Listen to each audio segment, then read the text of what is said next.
എൻ്റെ പേര് സിമി ജിജോ. ഞാൻ പാലക്കാട് ജില്ലയിലെ ഒലിപ്പാറ ഇടവകയിൽ നിന്ന് വരുന്നു. ഞാൻ ആദ്യമായിട്ട് ഇവിടെ ഉടമ്പടി എടുക്കുന്നത് 2022 മാർച്ച് 19-നാണ്. ഞാൻ ഒരു സ്റ്റാഫ് നേഴ്സാണ്. 2011 പാസ് ഔട്ടായി, 11 വർഷത്തോളമായി.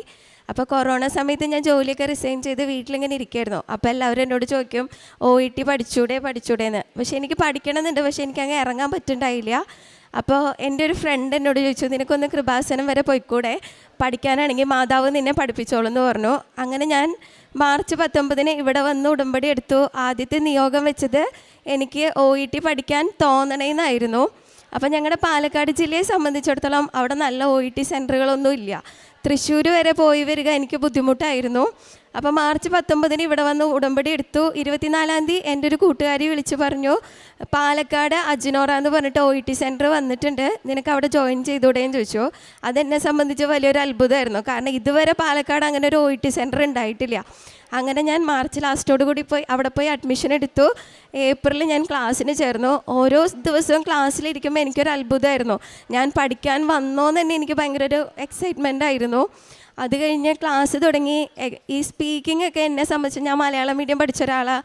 അപ്പോൾ എനിക്ക് സ്പീക്കിംഗ് ഒന്നും ഫ്ലുവൻ്റായിട്ട് വരില്ല. ആദ്യമൊക്കെ ഞാൻ സ്പീക്കിങ്ങിന് ചെല്ലുമ്പോൾ എൻ്റെ മാഡംസ് ഇരുന്ന് ചിരിക്കുമായിരുന്നു. 5 മിനിറ്റ് പറയേണ്ടത് 2 മിനിറ്റ് പറഞ്ഞു കഴിഞ്ഞാൽ പിന്നെ എനിക്ക് പറയാൻ കിട്ടത്തില്ല. അപ്പോൾ അന്ന് ഞാൻ ബസ്സിലിരിക്കുമ്പോൾ എനിക്ക് ഒരുപാട് വിഷമം തോന്നി. അപ്പോൾ ഞാൻ പിറ്റേ ദിവസം പോകുമ്പോൾ ഇവിടെ നിന്നുള്ള വെഞ്ചരിച്ച എണ്ണ എടുത്ത് നാവിൽ കുരിശ് വരച്ചിട്ട് മാതാവിനോട് പറഞ്ഞു, ഇന്ന് തൊട്ടേ എനിക്ക് നന്നായി സ്പീക്കിംഗ് ചെയ്യാൻ പറ്റണം. അന്ന് ഞാൻ സ്പീക്കിങ്ങിന് പോയപ്പോൾ അതുവരെ എനിക്ക് 280 മാർക്ക് ഉണ്ടായിരുന്നു. അന്ന് എനിക്ക് 330 കിട്ടി. അപ്പോൾ എനിക്ക് ഭയങ്കര സന്തോഷമായിരുന്നു. ഞാൻ പേപ്പർ അവിടെ ക്ലാസ്സിലുണ്ടായിരുന്ന പിള്ളേർക്കെല്ലാം കൊടുത്തു. പിറ്റത്തെ ദിവസം ഞങ്ങളുടെ ഹെഡായിട്ടുള്ള സാറ് പറഞ്ഞു, സിമി ഇന്നലെ നന്നായി സ്പീക്കിംഗ് ചെയ്തല്ലോ, എൻ്റെ അടുത്തുനിന്ന് വരണം, ഞാൻ നോക്കട്ടെ എന്ന് പറഞ്ഞു. അന്ന് തൊട്ട് എനിക്ക് സ്പീക്കിങ്ങിന് B ഗ്രേഡ് അല്ലാണ്ട് കിട്ടിയിട്ടില്ല. പിന്നെ പിള്ളേർ എൻ്റെ അടുത്ത് ചോദിച്ച് സ്പീക്കിംഗ് പഠിക്കാൻ തുടങ്ങി. അപ്പോൾ എനിക്ക് ഭയങ്കര ഒരു സന്തോഷമായിരുന്നു. പക്ഷേ ലിസണിങ് റീഡിങ് എനിക്കൊന്നും പറ്റുന്നുണ്ടായിരുന്നില്ല. പക്ഷേ എന്നിരുന്നാലും എനിക്ക് 3 കുട്ടികളാണുള്ളത്. ജൂണായ എനിക്ക് ക്ലാസ്സിന് പോകാൻ പറ്റില്ല. അപ്പം ഞാൻ മെയിൽ ചാടി പിടിച്ച് എക്സാമിന് ഡേറ്റ് എടുത്തു, എഴുതി. പക്ഷേ ആദ്യം ഉടമ്പടി എടുക്കുമ്പം പ്രാർത്ഥന ചൊല്ലും, ചൊവ്വാഴ്ചത്തെ ധ്യാനം കേൾക്കും, ഉപവാസം എടുക്കും. പക്ഷേ കാരുണ്യ പ്രവൃത്തികളൊന്നും ചെയ്തിരുന്നില്ല. അതിൻ്റെ മെയിൽ ഞാൻ എക്സാം എഴുതി. 2 സബ്ജക്റ്റ് എനിക്ക് കിട്ടിയുള്ളൂ, സ്പീക്കിംഗ്, റൈറ്റിംഗ്. ലിസണിങ് റീഡിങ് ഞാൻ പോയി. പക്ഷേ എന്നാലും എനിക്കൊരു സന്തോഷമായിരുന്നു, 2 സബ്ജക്റ്റ് എന്നെ കൊണ്ട് നേടാൻ പറ്റുമല്ലോ എന്ന്. പിന്നെ അവിടുന്ന് ഇങ്ങോട്ട് ഈ 2023 ഇതുപോലെ ഏപ്രിൽ മെയ് വെക്കേഷൻ ആയപ്പോൾ ഞാൻ വീണ്ടും ക്ലാസ്സിന് ചേർന്നു. എൻ്റെ 2ാമത്തെ OET പഠനമായിരുന്നു. മെയ് 27-ന് ഞാൻ ഡേറ്റ് എടുത്തു. അപ്പോൾ മെയ് 23, 4 ദിവസമുള്ള ഇനി എക്സാമിന്. അപ്പോൾ ഞങ്ങളെ സംബന്ധിച്ച് ഈ ലാസ്റ്റത്തെ ഒരാഴ്ച ഭയങ്കര ക്രൂഷ്യലാണ്. അവർ ഭയങ്കരമായിട്ട് മെറ്റീരിയൽസ് ഇട്ട് നമ്മളെ ചെയ്യിപ്പിക്കും. അപ്പോൾ അന്നിരുന്നാലും ഞാൻ വിചാരിച്ചു എൻ്റെ മെറിറ്റിൽ എനിക്ക് ഒരിക്കലും കിട്ടത്തില്ല. കാരണം ലിസണിങ് റീഡിങ് എനിക്ക് 30 സ്കോർ വേണ്ടവിടെ ക്ലാസ്സിൽ ചെയ്യുമ്പോൾ എനിക്ക് 25 കിട്ടത്തുള്ളൂ.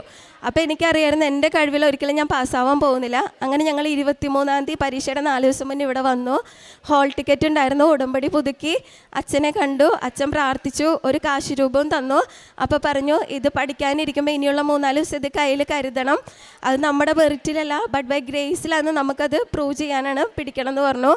എക്സാമിന് പോയപ്പോഴും ഈ 2 കാശ് രൂപ, ഉടമ്പടി കാശ് രൂപം, അച്ഛൻ തന്ന കാശ് രൂപം ഞാൻ മുറുക്കെ പിടിച്ചു.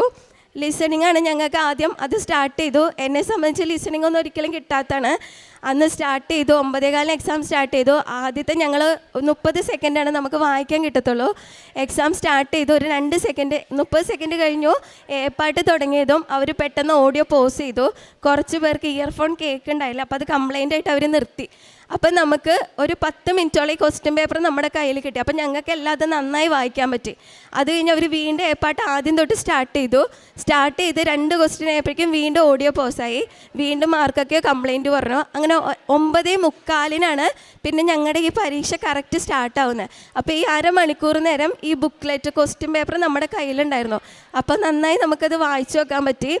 അങ്ങനെ ബാക്കി എല്ലാ മൊഡ്യൂളും ചെയ്തു. എനിക്ക് വലിയ പ്രതീക്ഷയൊന്നും ഉണ്ടായിരുന്നില്ല.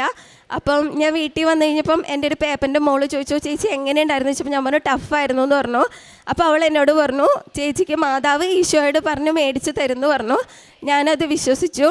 കാരുണ്യ പ്രവൃത്തികളെല്ലാം ഇപ്രാവശ്യം കറക്റ്റായി ചെയ്യുമായിരുന്നു. ഞങ്ങളുടെ വീടിനടുത്ത് ഒരു മെൻ്റലി റിട്ടാർഡഡ് ആയിട്ടുള്ള കുട്ടികളുടെയും ഡൗൺ സിൻഡ്രോം ഉള്ള കുട്ടികളുടെയും സെൻ്റർ ഉണ്ട്.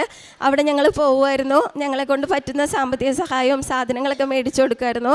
ഗവൺമെൻറ് ഹോസ്പിറ്റലിൽ പോകുമായിരുന്നു. തീരെ പറ്റാത്തവർക്ക് നമ്മളെ കൊണ്ട് കഴിയുന്ന സാമ്പത്തിക സഹായം ചെയ്യുമായിരുന്നു. പിന്നെ എല്ലാത്തിനും അപ്പുറം 2022 ആ ഉടമ്പടി എടുത്തതിന് ശേഷം സാധിക്കുന്ന എല്ലാ ദിവസവും എനിക്ക് പള്ളിയിൽ പോകാൻ പറ്റുമായിരുന്നു. മറ്റേ ഞാൻ വിചാരിക്കും പിള്ളേരെ സ്കൂളിൽ വിടണം, പോയി വന്ന് ആകെ തിരക്കാവുന്നു. പക്ഷേ മാതാവിൻ്റെ അനുഗ്രഹം കൊണ്ട് എനിക്ക് വെളുപ്പിനെ എണീക്കാം, ഞാൻ കഞ്ഞിക്ക് അരിയിട്ടും ബാക്കി കുറച്ച് കാര്യങ്ങൾ ചെയ്തു വയ്ക്കും, എനിക്ക് മുടങ്ങാണ്ട് കുർബാനയ്ക്ക് പോകാൻ പറ്റും. കൊന്തയൊക്കെ അതിനു മുമ്പ് യാന്ത്രികമായിട്ടൊരു കുടുംബ പ്രാർത്ഥന അത്രേ ഉണ്ടായിരുന്നുള്ളൂ. പക്ഷേ ഉടമ്പടി എടുത്തതിന് ശേഷം അത് ആത്മാർത്ഥമായിട്ട് ചൊല്ലാൻ പറ്റി, ചൊല്ലുന്നുണ്ട് ഇപ്പോഴും. പിന്നെ നമുക്ക് സാധിക്കുമ്പോഴൊക്കെ ഈ കൊന്തയെടുത്ത് ചൊല്ലാൻ പറ്റും. പിന്നെ ബസ്സിലൊക്കെ ഇരിക്കുമ്പോൾ ഞങ്ങളുടെ ടീച്ചർമാർ ഞങ്ങളോട് പറയും ലിസണിങ്ങിനെ ഇയർഫോൺ വെച്ച് കേൾക്കണം, റീഡിങ് വീട്ടിൽ പോയി പ്രാക്ടീസ് ചെയ്യണമെന്നൊക്കെ പറയായിരുന്നു. പക്ഷേ എന്നെ സംബന്ധിച്ച് അതൊന്നും പറ്റില്ല. ഞാനിപ്പോൾ ബസ്സിലിരിക്കുമ്പോൾ ചൊവ്വാഴ്ചത്തെ ധ്യാനം മാത്രമേ ഞാൻ കൂടിയിരുന്നുള്ളൂ. വീട്ടിൽ വന്നാലും എനിക്ക് വേറെ ഒന്നും പഠിക്കാനില്ല. റീഡിങ്ങിന് പകരം ഞാൻ ബൈബിൾ അരമണിക്കൂർ നിർബന്ധമായിട്ട് വായിക്കുമായിരുന്നു. അങ്ങനെ റീഡിങ്ങൊക്കെ എനിക്ക് ബൈബിൾ വായന കാരണം ആദ്യമൊന്നും ഒന്നും കിട്ടില്ലായിരുന്നു. പിന്നെ ബൈബിൾ വായിക്കാൻ തുടങ്ങി അന്ന് തൊട്ട് എനിക്ക് ഫാസ്റ്റ് ആവാൻ തുടങ്ങി, ഉത്തരങ്ങൾ കണ്ടുപിടിക്കാൻ തുടങ്ങി. അപ്പോൾ പിള്ളേർ എന്നോട് ചോദിക്കാൻ തുടങ്ങി എങ്ങനെ ചെയ്യണമെന്ന്. അപ്പോൾ ഞാൻ അവരോടും പറയും മെറ്റീരിയൽ പ്രാക്ടീസ് ചെയ്യണേക്കാളും അപ്പുറം ബൈബിൾ വായിക്കി, മാതാവ് നമ്മൾ അനുഗ്രഹിക്കുക. അത് കേട്ട് കുറേ പേര് അങ്ങനെ അത് ചെയ്യാൻ തുടങ്ങി. അങ്ങനെ റിസൾട്ട് വരേണ്ട സമയമായി. അപ്പോൾ മെയ് 23 ഞാൻ ഇവിടുന്ന് പോകുമ്പോൾ മാതാവിനോട് പറഞ്ഞായിരുന്നു ജൂൺ 23 എനിക്ക് വന്ന് സാക്ഷ്യം പറയണം. അതുപോലെ അച്ഛൻ പറയാറുണ്ട് നമ്മൾ ചോദിക്കുമ്പോൾ വലുതന്നെ ചോദിക്കണമെന്ന്. അപ്പം ഞാൻ നിയോഗം വെച്ച് എനിക്ക് എല്ലാത്തിനും B ഗ്രേഡ് വേണം. എന്നെ സംബന്ധിച്ച് റൈറ്റിംഗ് C+ ആയാലും കുഴപ്പമില്ല. ഇപ്പോൾ അയർലൻഡ് ആണെങ്കിലും ഏതെങ്കിലും ഒരെണ്ണം C+ ആവാം, 3 B മതി. പക്ഷെ ഞാൻ നിയോഗം വെച്ചപ്പോൾ 4 B വേണമെന്ന് പറഞ്ഞു. ഇവിടുന്ന് ഇറങ്ങുമ്പോൾ മാതാവിനോട് പറഞ്ഞു അടുത്ത 23 എനിക്ക് വന്ന് സാക്ഷ്യം പറയണം, OET പാസ്സായി എന്ന് പറഞ്ഞിട്ട്. ജൂൺ 14 ഞങ്ങൾ 7 പേര് എക്സാം എഴുതിയിട്ടുണ്ടായിരുന്നു. അതിൽ 4 പേരുടെ വന്നു, 3 പേര് കോയമ്പത്തൂർ എഴുതിയവർ അവർ ഹോൾഡ് ചെയ്ത് വെച്ചു. അപ്പോൾ അവർ പറഞ്ഞു ക്വാളിറ്റി അഷുറൻസിന് പോയിരിക്കുകയാണ്, ഇനി എപ്പോൾ റിസൾട്ട് വരുമെന്ന് അറിയത്തില്ല എന്ന് പറഞ്ഞിട്ട് മെയിൽ വന്നു. അപ്പോൾ എൻ്റെ തൊട്ടടുത്ത വീട്ടിലെ കൊച്ചവൾ പറഞ്ഞു ചേച്ചി ഇങ്ങനെ ക്വാളിറ്റിക്ക് പോയി കഴിഞ്ഞാൽ ചിലപ്പോൾ മാസങ്ങളെടുക്കും, ചേച്ചി അടുത്ത എക്സാമിന് ഡേറ്റ് എടുക്കാൻ നോക്കിക്കോളാൻ പറഞ്ഞു. അപ്പോഴും ഇങ്ങനെ വിശ്വാസത്തോടെ പ്രാർത്ഥിക്കായിരുന്നു എനിക്ക് ജൂൺ 23 മുമ്പ് റിസൾട്ട് വരണം, സാക്ഷ്യം പറയണമെന്ന്. ഒരു ജൂൺ 19 ഞാനിങ്ങനെ അടുക്കളയിൽ ജോലി ചെയ്യുമായിരുന്നു. ആ സമയത്ത് ഞാൻ ഇങ്ങനെ യൂട്യൂബിൽ സാക്ഷ്യം കേട്ടുകൊണ്ടിരിക്കുകയായിരുന്നു. പെട്ടെന്ന് എനിക്കൊരു മെയിൽ വന്നു. ഞാൻ ഓപ്പൺ ചെയ്ത് നോക്കുമ്പോൾ മാതാവ് എനിക്ക് 4 പ്രത്യക്ഷീകരണ പ്രാർത്ഥന ചൊല്ലി. ഞാൻ പ്രാർത്ഥിച്ച് റിസൾട്ട് ഓപ്പൺ ചെയ്യുമ്പോൾ എനിക്ക് 4നും B ഗ്രേഡ് തന്നു മാതാവ് അനുഗ്രഹിച്ചു. അങ്ങനെ ഞാൻ 23 തന്നെ ഇവിടെ വന്നു. അപ്പം സിസ്റ്റർ പറഞ്ഞു മോളെ ടിക്കറ്റ് എല്ലാം റെഡി ആയി കഴിയുമ്പോൾ വന്നാൽ മതിയെന്ന്. അപ്പോൾ ആദ്യത്തെ നിയോഗം ഉടമ്പടി എടുത്ത് പോകുമ്പോൾ ഞാൻ എഴുതിയിട്ടുണ്ടായിരുന്നു എനിക്കൊരു ഡിസംബർ 8 എനിക്ക് പോകാനുള്ളതെല്ലാം റെഡിയാക്കി തരണമെന്ന്. അതുപോലെ ആ ഡിസംബർ 8 ഞാൻ ഡിസംബറിൽ ഈ മാസം 20 പോവുകയാണ്. അപ്പോൾ നവംബർ 29 ടിക്കറ്റ് വന്നു, പക്ഷേ വിസ വന്നിട്ടുണ്ടായില്ല. അപ്പോൾ വിസയ്ക്ക് ഞങ്ങൾ 7 പേര് ഇവിടെ കൊച്ചിയിൽ വന്ന് വിസയ്ക്ക് അപ്ലൈ ചെയ്ത് പോയി. അപ്പോൾ വിസ ഈ 20 മുമ്പ് വരുന്ന അവർ പറഞ്ഞത്. അപ്പോൾ ഡിസംബർ 8 രാവിലെ എൻ്റെ നിയോഗം ഡിസംബർ 8 എൻ്റെ എല്ലാം റെഡി ആവണമെന്നായിരുന്നു. രാവിലെ കുർബാന കഴിഞ്ഞ് വന്നു 10 മണിയൊക്കെ ആയപ്പോൾ ഞാൻ ഇങ്ങനെ വിചാരിച്ചു ഇന്ന് ഡിസംബർ 8 മാതാവിൻ്റെ അമലോത്ഭവ തിരുനാളാണ്, എൻ്റെ നിയോഗം പോലെ ഇന്ന് തന്നെ വിസയും വരണം എന്ന് പറഞ്ഞു. ഒരു 10 മിനിറ്റ് കഴിഞ്ഞതും എനിക്ക് പാലക്കാട് കൊറിയർ ഓഫീസിൽ നിന്ന് ഫോൺ വന്നു, നിങ്ങളുടെ വിസ വന്നിട്ടുണ്ട്, വന്ന് കളക്ട് ചെയ്യണമെന്ന്. അപ്പോൾ എൻ്റെ കൂടെ 7 പേരുണ്ടായിരുന്നില്ലേ, വേറെ ആർക്കും ഞാൻ വിളിച്ചു വയ്ക്കുമ്പോൾ വിസ വന്നിട്ടില്ല. അങ്ങനെ എനിക്ക് മാത്രം അന്ന് വിസ വന്നു, ബാക്കിയുള്ളവർക്കെല്ലാം അത് കഴിഞ്ഞിട്ടുള്ള 2 ദിവസം കഴിഞ്ഞിട്ടൊക്കെ വന്നേ. അങ്ങനെ 8-ാം തീയതി തന്നെ എൻ്റെ വിസയും ടിക്കറ്റും എല്ലാം റെഡിയായി. ഞാൻ ഈ ബുധനാഴ്ച പോവും. അങ്ങനെ മാതാവും ഞാൻ ആഗ്രഹിച്ച പോലെ എനിക്കെല്ലാം നടത്തി തന്നു. ഇനിയും എന്നെ മുന്നോട്ട് നയിക്കുമെന്ന് ഞാൻ വിശ്വസിക്കുന്നു. അമ്മയോട് ചേർന്ന് ഞാൻ ഇനിയും മുന്നോട്ട് പോകും. ഇനി 2ാമത്തെ സാക്ഷി എന്ന് പറയുന്നത് അമ്മയ്ക്ക് ബ്രസ്റ്റിൽ ചെറിയൊരു സർജറി, ചെറിയൊരു തടിപ്പുണ്ടായിരുന്നു. അപ്പോൾ ഡിസംബറിൽ കണ്ടതാണ്, അത് കാര്യമൊക്കെ ഉണ്ടായില്ല. പിന്നെ ആ തടിപ്പിൻ്റെ സൈസ് ഇത്തിരി കൂടാൻ തുടങ്ങിയപ്പോൾ ഞങ്ങൾ ഡോക്ടറെ കാണിച്ചു. അപ്പോൾ മാമോഗ്രാം ചെയ്തപ്പോൾ ഡോക്ടർ എന്നോട് പറഞ്ഞു ചെറിയൊരു പ്രശ്നമുണ്ട്, അപ്പോൾ വേഗം ബയോപ്സി ചെയ്യണമെന്ന് പറഞ്ഞു. ബയോപ്സി ചെയ്തു. അപ്പോൾ അവർ പറഞ്ഞു അതിൽ ശരിക്കും അങ്ങ് മനസ്സിലാവുന്നില്ല വല്ലതുണ്ടോ ഇല്ലയോ എന്നൊന്നും. അപ്പോൾ നമുക്ക് ആ മുഴ മൊത്തമായിട്ട് എടുത്ത് കളയണമെന്ന് പറഞ്ഞു. അത് ചെയ്ത് വന്ന റിസൾട്ടിൽ അതിൻ്റെ സെൻറ്ററിൽ മാത്രമായിട്ട് ചെറിയൊരു പ്രശ്നമുണ്ട്. അതൊരു പാപ്പിലറി കാർസിനോമ എന്ന് പറഞ്ഞിട്ട് റിസൾട്ട് വന്നത്. അപ്പോൾ ഡോക്ടർ പറഞ്ഞു ഇനി നമുക്ക് ബാക്കി എല്ലാ സ്കാനും ചെയ്യണം, വേറെ എവിടേക്കെങ്കിലും സ്പ്രെഡ് ഉണ്ടോ എന്ന് അറിയണമെന്ന് പറഞ്ഞു. അപ്പോഴൊക്കെ നമ്മളിങ്ങനെ മാതാവിനോട് പ്രാർത്ഥിക്കുമായിരുന്നു, ഇവിടെ വന്ന് സാക്ഷ്യം പറയാമെന്ന് നിയോഗം വയ്ക്കുമായിരുന്നു. അങ്ങനെ അതിൻ്റെയൊക്കെ ഫലമായി ദൈവം സഹായിച്ച് എവിടേക്കും ഒരു സ്പ്രെഡും ഉണ്ടായില്ല. പിന്നെയുള്ളത് കക്ഷത്തിൽ കഴലുണ്ട്, അത് എടുത്ത് കളയണമെന്ന് പറഞ്ഞു. അതെടുത്തിട്ട് അതും കൂടി ഒന്ന് ടെസ്റ്റിന് വിടണം, എന്നിട്ട് വേണം നമുക്ക് കീമോതെറാപ്പി വേണം, ബ്രസ്റ്റ് സർജറി വേണം എന്നൊക്കെ തീരുമാനിക്കാമെന്ന് പറഞ്ഞു. അപ്പോഴൊക്കെ നമ്മൾ നന്നായി പ്രാർത്ഥിക്കുമായിരുന്നു. കീമോ ഒക്കെ അങ്ങ് ഒഴിവാക്കി തരണമെന്ന് മാതാവിനോട് അങ്ങ് മുട്ടിപ്പായി പ്രാർത്ഥിക്കുമായിരുന്നു. അതിൻ്റെ ഫലമായി വന്ന റിസൾട്ടിൽ ഒരു കുഴപ്പമില്ല. പക്ഷേ ഡോക്ടർ ആദ്യമേ പറഞ്ഞായിരുന്നു റേഡിയേഷൻ വേണമെന്ന്. അത് 20 റേഡിയേഷനിൽ മാത്രമായിട്ട് മാതാവ് അങ്ങ് ചുരുക്കി തന്നു. ബ്രസ്റ്റ് എടുത്ത് കളയേണ്ട ആവശ്യമില്ല, കീമോ വേണ്ട, റേഡിയേഷൻ മാത്രമായിട്ട് മാതാവ് അങ്ങ് ചുരുക്കി തന്നു. ഇത്രയും വലിയൊരു അനുഗ്രഹം ചെയ്തെന്ന മാതാവിനും ഈശോയ്ക്കും 1000 നന്ദി. അനുസരിക്കാൻ സന്നദ്ധരെങ്കിൽ നിങ്ങൾ ഐശ്വര്യം ആസ്വദിക്കും. യെശയ്യാ പ്രവാചകൻ്റെ പുസ്തകം 1-ാം അധ്യായം 19-ാം തിരുവചനമാണ്. OETയുടെ എക്സാം പാസ്സാകുന്ന എത്രയോ അനുഭവ സാക്ഷ്യങ്ങൾ, അതിനുശേഷം തങ്ങൾക്ക് വിസയും ടിക്കറ്റും ഒക്കെ റെഡിയായി പോകുവാനായിട്ട് തയ്യാറായി വന്നതെന്ന് സാക്ഷ്യം പറയുന്ന മക്കൾ എത്രയോ പേരാണ് ഈ തിരുവൾത്താരയിൽ സാക്ഷ്യം പറഞ്ഞു പോകുന്നത്.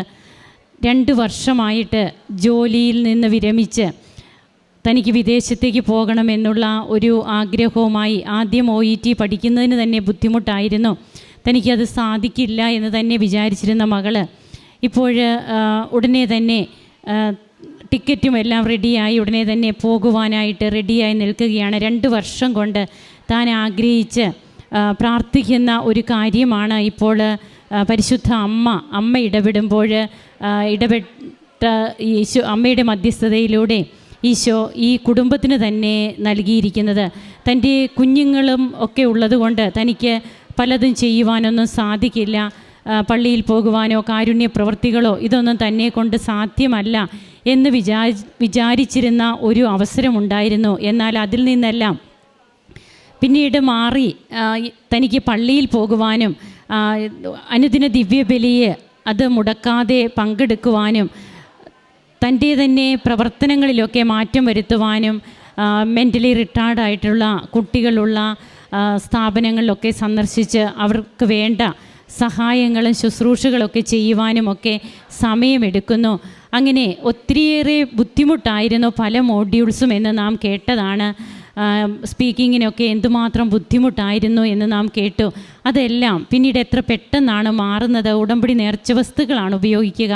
അമ്മയോട് പ്രാർത്ഥിച്ചിട്ട് പോകുന്നു. ഉടമ്പടി തൈലം നാവിൽ കുരിശ് വരച്ചതിന് ശേഷം തനിക്ക് കിട്ടിയിരുന്ന സ്കോറിൽ നിന്ന് എത്രമാത്രം വ്യത്യാസപ്പെട്ടും അതുതന്നെയല്ല ആ ഇൻസ്റ്റിറ്റ്യൂട്ടിൽ മറ്റുള്ളവർക്ക് പറഞ്ഞു കൊടുക്കുന്ന രീതിയിലേക്ക് കൂടി മാറുന്ന ഒരു അവസ്ഥയിലേക്ക് ഈ മകളെ ഉയർത്തുകയാണ്.